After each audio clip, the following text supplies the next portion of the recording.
A neutron that is off by itself does not live forever. It only stays a neutron for, on average, about 15 minutes. At some point in time, one of the down quarks in a neutron will spontaneously emit a W- boson, turning into an up quark in the process.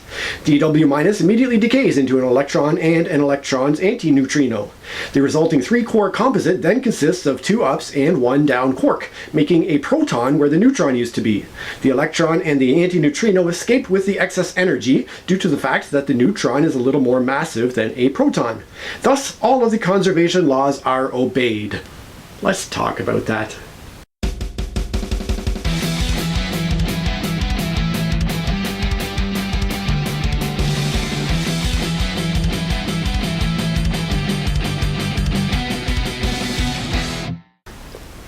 The molecules are showing.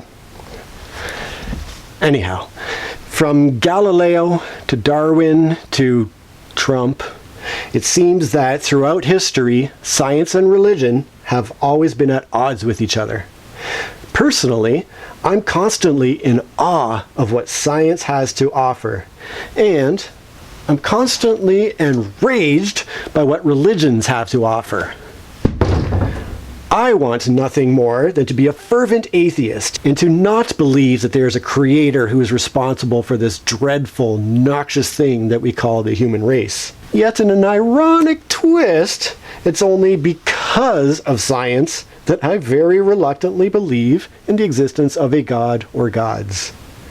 When I examine the universe on the very biggest macro scale of solar systems and galaxies, down to our very own incredible planet with its multitude of life forms in all of their wondrous manifestations, and the countless miraculous processes that make up just one human body, and then down even further to the very smallest micro scale as discussed in this book, I am forced, against my will, to believe in a creative power. In the process, I am willingly making the same mistake that humans have always made throughout history, but more on that in a bit. Now, you might be wondering why I would be foolish enough to immediately bring theology into a discussion about quantum physics. However, one particularly intriguing word began to pop up early in this book. Allow me to read a couple of sentences. We've just demonstrated that quantum particles can actually seep into classically forbidden regions. We'll delve into the philosophical aspects of that soon enough, but for now we simply ask, could this strange behavior actually be detected in the laboratory? Philosophy! There I am, innocently reading a science book, when philosophy begins to rear its mutant head. And then, of course, when you start walking in that direction, it's a very short step into theology. The intro to Part 4, Interpreting Quantum Physics, reads as follows. There is a fine line that separates science from philosophy. As we delve deeper and deeper into various scientific theories, we inevitably begin facing questions that science itself cannot address. This is especially true when dealing with the most fundamental branches of science. Quantum physics, in all its richness, has more than its fair share of such mysteries. Thus far, we've caught a few glimpses of the otherworldly aspects of quantum physics. Photons are waves on Mondays, but particles on Tuesdays. Electrons can exist in multiple places at once, including some that shouldn't be allowed in the first place. Exotic particles, whose masses can't be measured precisely, can appear and then disappear in the blink of an eye. We've also seen that quantum mechanics is a powerful mathematical construct that gives us all the right answers about microscopic systems. But is this all quantum mechanics is destined to be, a nifty computational tool? Or is there an important meaning behind those dualities, probabilities, and uncertainties? Now that we understand what quantum physics really is, it's time to take a step back and ask ourselves what it really means.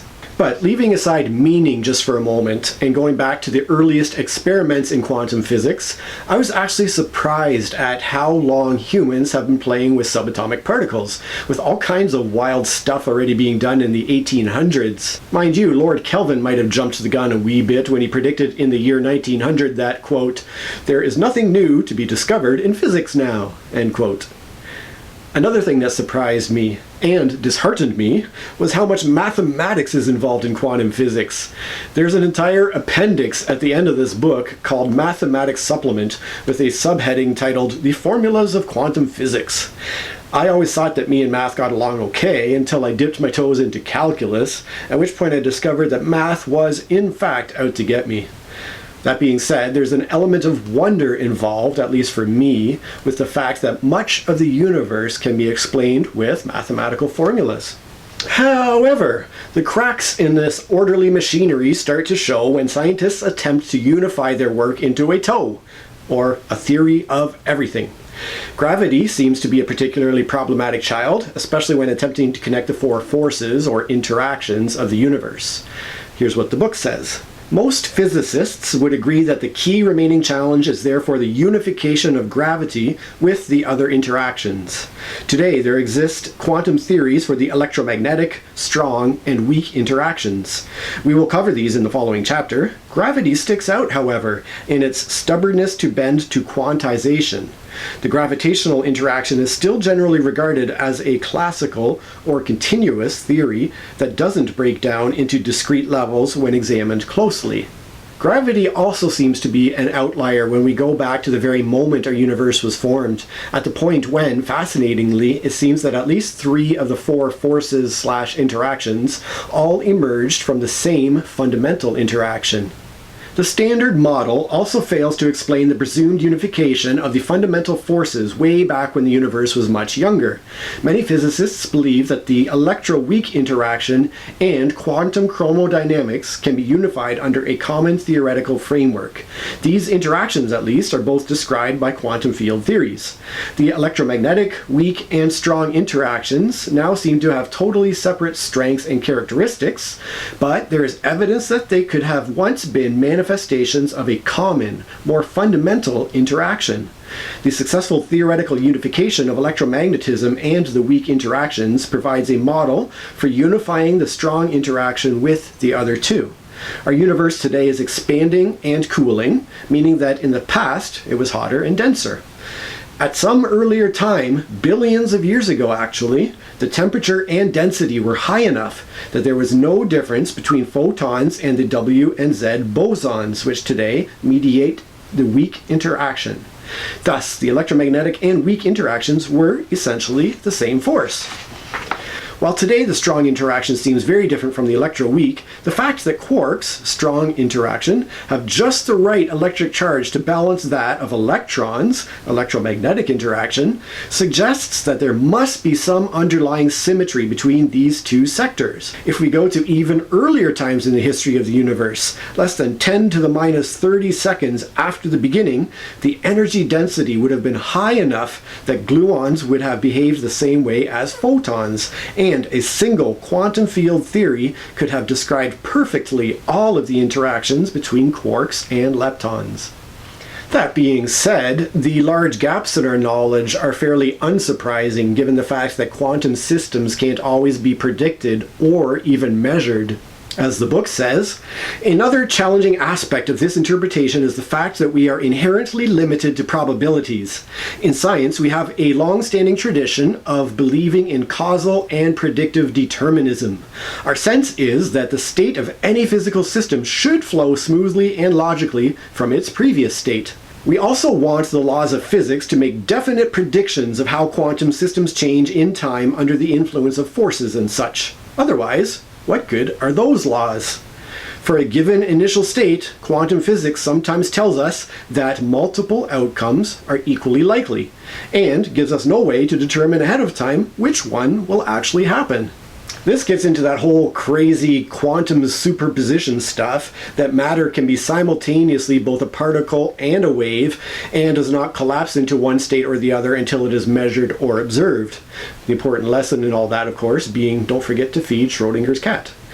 But speaking of measurement now, a bigger issue may be the introduction of a conscious, self-aware observer into the processes of nature at a very fundamental level. The whole idea of measurement seems to require someone to do the measuring. Given the concept of wave function collapse, the act of measurement has a profound effect on nature itself. If no one cares to measure the position of an electron, its wave function evolves differently than if someone does measure it. The reason this is a problem is that it threatens our concept of objective reality. The very framework of science assumes a reality that exists outside of and separate from the scientists who study it.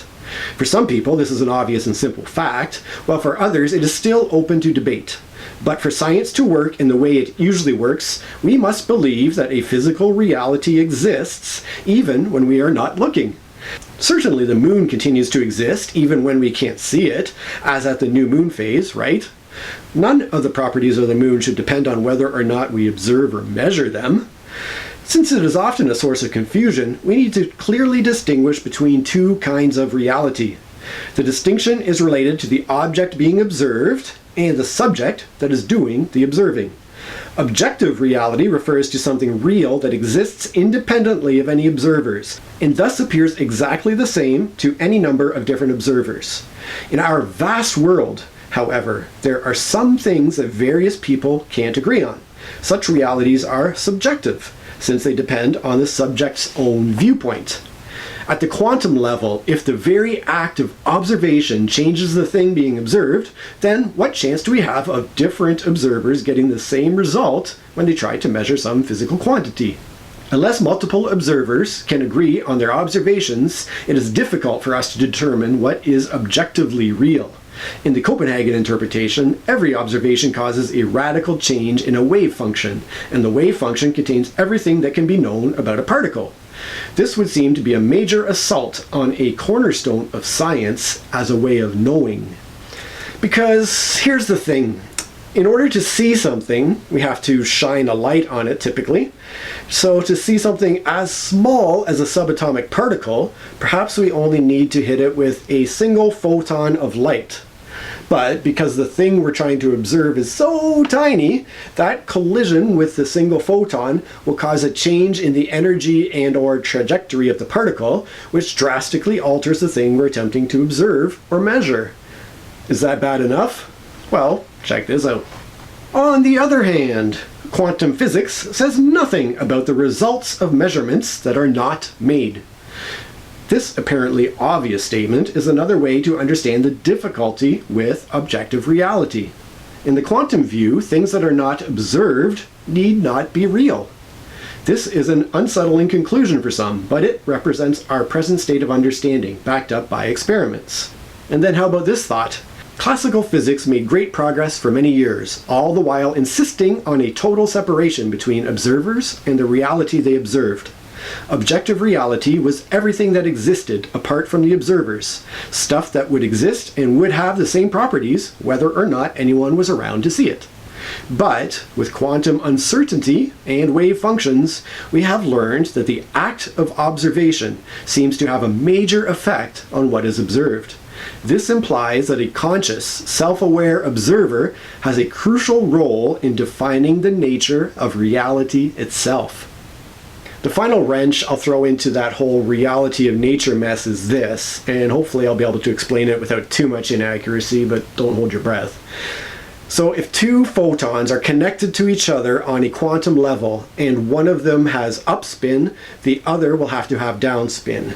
If you reverse the spin of one, the other will instantly reverse as well in order to maintain opposite polarity. This change will happen no matter how physically distant the two photons are from each other. They could be separated at such a vast distance that, even if the two particles were sending messages to each other at the fastest speed possible, the speed of light, it might take several seconds for those messages to arrive. But the insane thing is, even at that great distance, if the polarity of one photon is reversed, the other will change instantaneously, as can be seen by two separate observers at each end, without that delay in the speed of light travel to get the message from one to the other. It happens immediately. This implies some sort of weird, currently unmeasurable connection between all matter. Here's what the book says. Some skeptics had maintained that the faster-than-light communication between the photons in the pair could be due to the fact that they know the exact configuration of the detectors downstream at the moment of their creation. By randomly switching their paths, however, they could no longer know the detector configuration to which they were heading. Aspect, therefore, closed another important loophole, leaving little doubt that quantum physics again made the correct prediction. The conclusion is unavoidable. Nature does not have the local reality that Einstein craved. It appears that there is no place in quantum physics for local hidden variables, and that measurement does indeed have a profound effect on wave functions. Two entangled particles remain connected through some sort of quantum channel, even if they become separated by great distances. They look like they should be separable, but they are best treated as two parts of the same wave function, which can stretch over vast distances. In essence, it means that all parts of the universe are connected, which is a startling concept for some physicists. See, with all this, I can't help but come back to theology and God again. This idea that all matter in the universe is connected by some unmeasurable force that allows things to communicate instantaneously just leaves the door wide open for some aspect of the divine. Mind you, the willful error I alluded to earlier is the fact that throughout human history, we always seem to have filled gaps in our knowledge with gods. A solar eclipse? A message from the gods. A comet? Same. But then, as scientific empiricism allows us to explain specific things and thus disprove supernatural causation, God is removed from more and more things, and thus God gradually shrinks over time.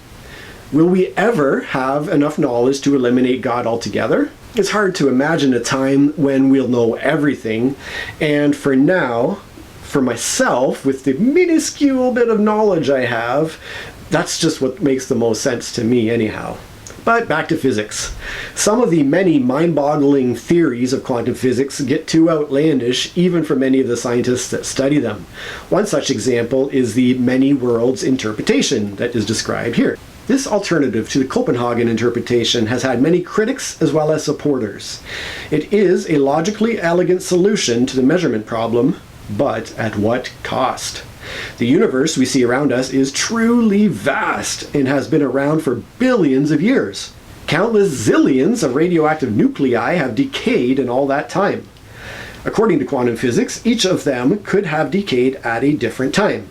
In the many worlds interpretation, not only did they each decay at different times, but each time a whole new world was spawned. The number of distinct, non-communicating worlds would be truly mind-boggling. Is logical consistency and definitiveness worth such extravagance? Some scientists have suggested it might be possible to communicate between two of these worlds that have only recently split using technology of the near future. But until and unless that is demonstrated, it is hard for some to regard many worlds as a true scientific theory. This hypothesis makes no predictions that can be validated in our own universe. So far as we now know, none of these alternate realities have any effect on any other, even though there are a huge number of them.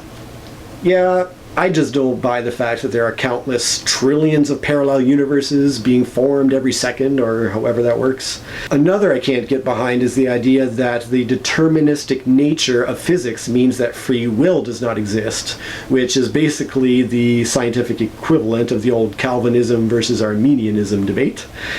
In a nutshell, it says that every particle in the universe was set in motion by the Big Bang, and that this present trajectory of every single particle determines what will happen to every single particle at every single second in the future. Here's a detailed and interesting description of all that. A lot of the difficulty in understanding quantum physics hinges on the question of free will. We're confused because it seems that we can decide to measure either the wave properties or particle properties in the same system, and our decision determines whether wave properties or particle properties are seen. But does free will truly exist? In the classical physics era, when we imagined a strict separation between the observable universe and the people doing the observing, free will was not an issue. The mind was something outside of physics. If we take Newtonian physics to its logical extreme, however, there isn't really any room for free will. This is because the Newtonian universe is completely deterministic. The future position and speed of every particle is completely caused by its state at an earlier time, and we can predict the future state just fine using the laws of physics. We are all made of the same stuff as the rest of the universe, and we are all subject to the same physical laws. If physics were completely deterministic, then all of our behavior would also be predetermined. Any perception on our part that we are free to make choices would be an illusion.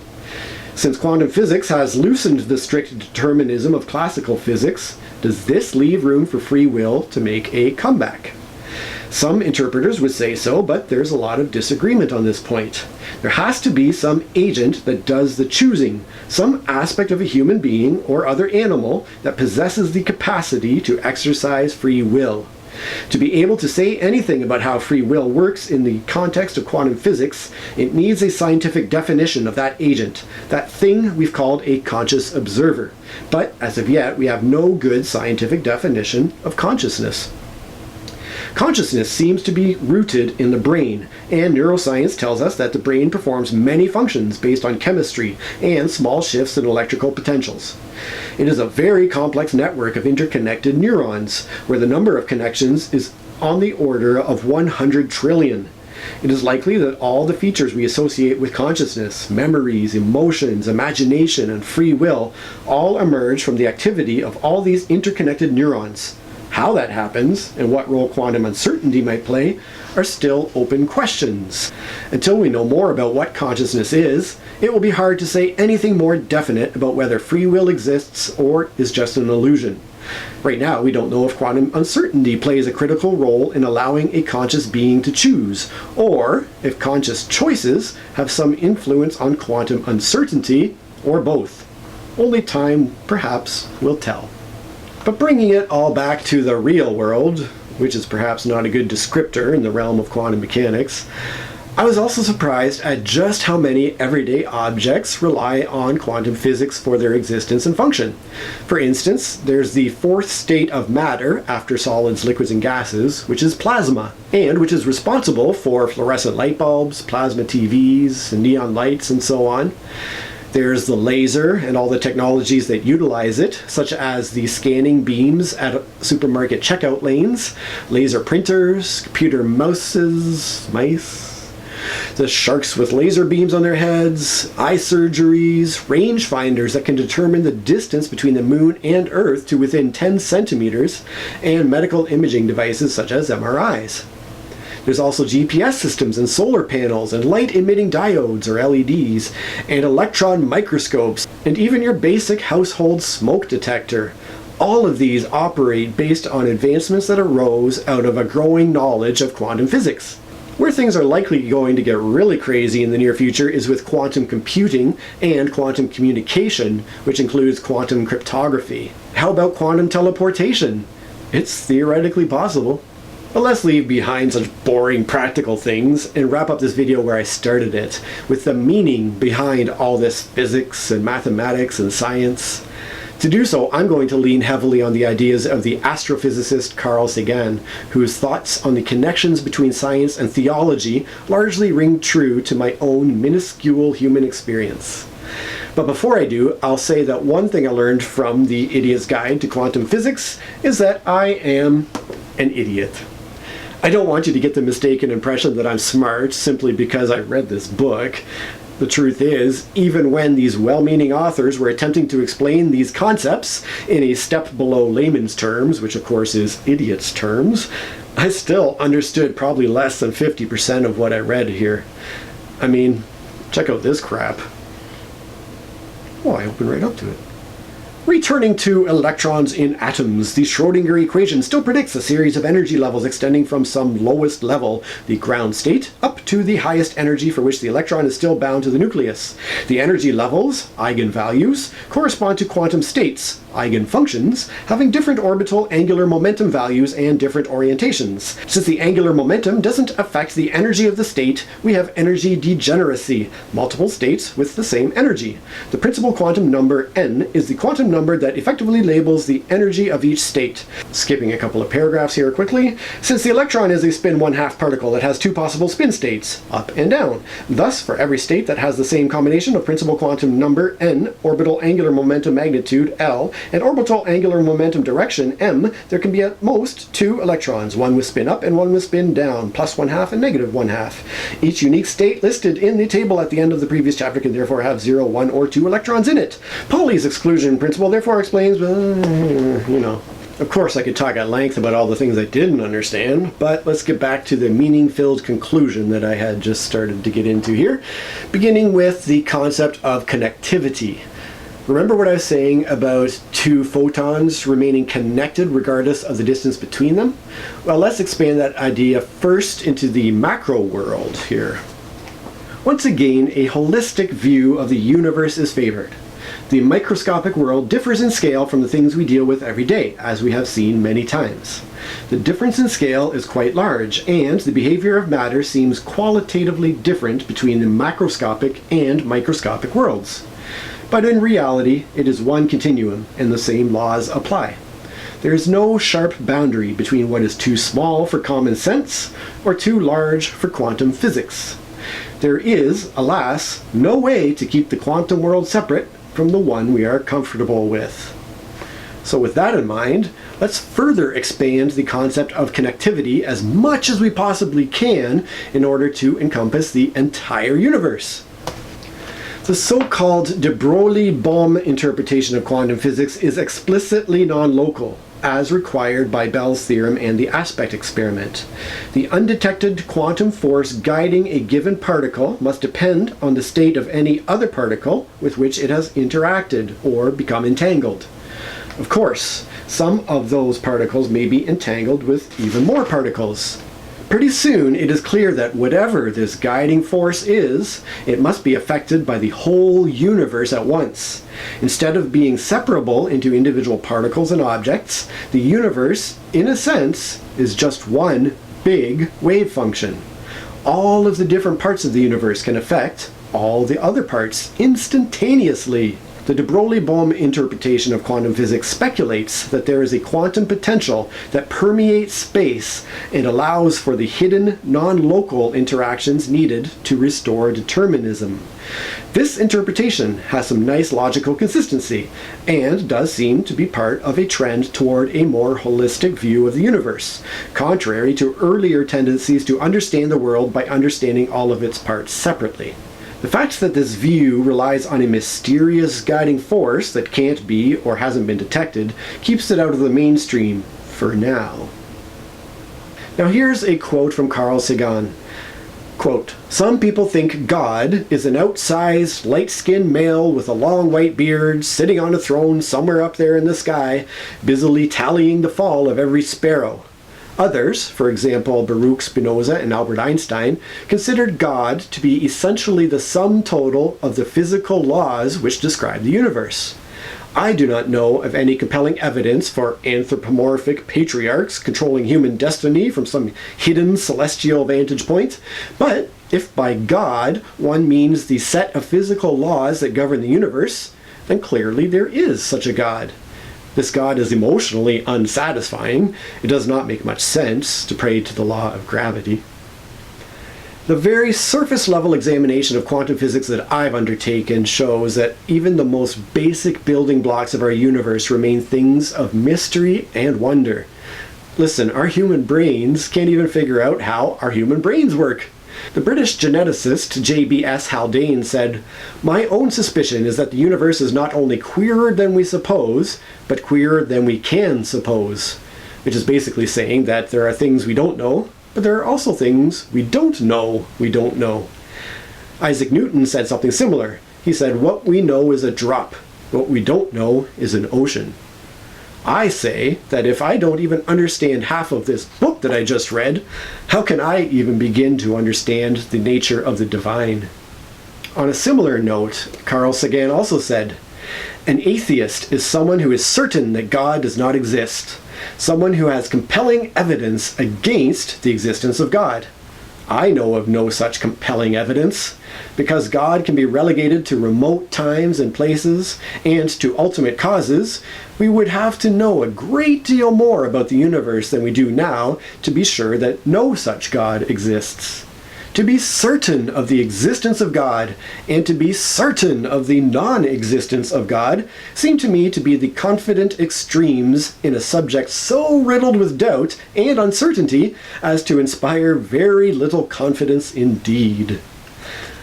And the book I just read said this: "But wouldn't it be great if we could figure it out, just to know what it all means?" When Newton showed that the heavens operated under the same physical laws that operate here on Earth, it had a profound effect on society and our civilization. Finally, understanding quantum physics could have a similar profound effect on us. There may even be a connection between the mysteries of quantum physics and the mysteries of consciousness. It seems natural for us to want to understand ourselves, and that could explain our curiosity about the natural world. Traditional science made a big deal out of separating the observer from that which is being observed. On the other hand, we humans are ourselves part of the universe. We are made of chemical elements, molecules, and atoms. If the laws of quantum physics govern how atoms behave, those same laws have produced us. It has taken some billions of years since the Big Bang, but stars and galaxies formed. The chemical elements came to be. Our planet condensed around our sun. Life took root, and humans evolved. As a species, we have progressed to the point where we have enough leisure time to do science and be fascinated by the weirdness of quantum physics. All of us are part of the same universe. Perhaps we are all just the universe trying to figure itself out. Now here's the final brain bender for you. Quantum physics looks at the very smallest things that we're able to look at and attempts to describe all the most fundamental particles of matter. Here's the problem. All of the matter that we can observe, all the material things that make up everything, only account for a measly 15% of the matter in the universe. We have no idea what composes the remaining 85% of the universe because we can't see it. The very last snippet I'm going to read from the book has this to say about that. Another deficiency of the standard model should be mentioned here, although we don't yet know if this shortcoming has anything to do with quantum physics. There is convincing evidence from astronomy and cosmology that the hadrons and leptons we know about only make up about 15% of the total mass of the universe. The rest of the mass is influenced by gravity, but apparently not the strong or electromagnetic forces. We don't have any idea what this stuff is yet, so we call it dark matter. This dark matter might turn out to be some new elementary particles we have yet to discover. With any luck, when we learn how to incorporate gravity into our quantum theory of everything, we'll understand just what dark matter is. I'm going to wrap up with one final Carl Sagan quote. "Science is not only compatible with spirituality, it is a profound source of spirituality. When we recognize our place in an immensity of light years and in the passage of ages, when we grasp the intricacy, beauty, and subtlety of life, then that soaring feeling, that sense of elation and humility combined, is surely spiritual." Hey, it's Josh. Thank you so much for watching. I'm really proud of the... Hey, it's Josh. Thank you so much for watching. I'm really proud of the work I put into making this video, and I would be the world to...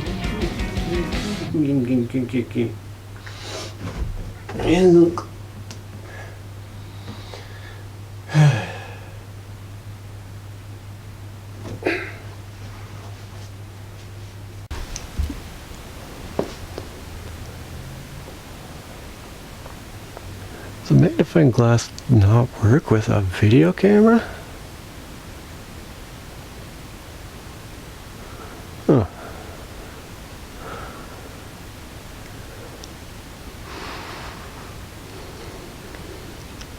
Hey, God, how do we make this a little wrong way?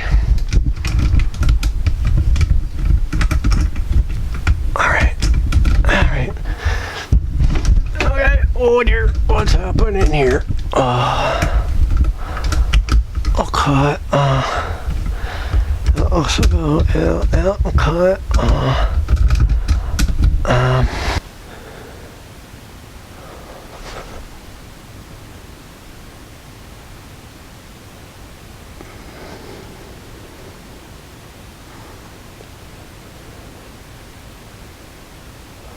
Three generations of elementary particles with different masses. I started on the wrong chapter. Paragraph. What am I doing?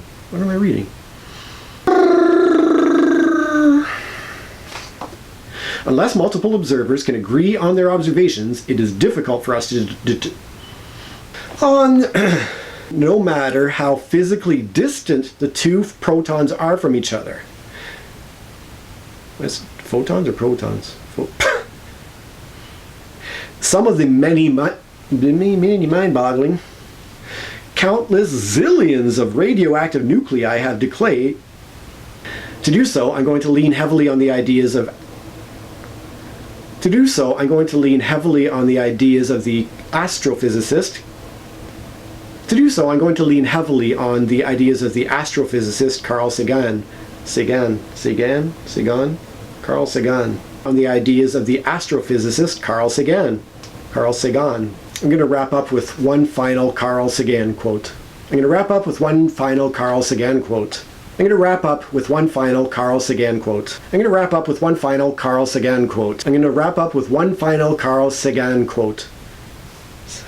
Sagan.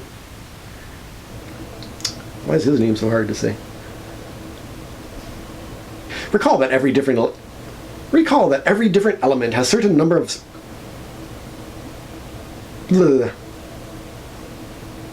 I could talk at length about the concepts. Instead of being separable into individual, if the laws of quantum physics govern how atoms...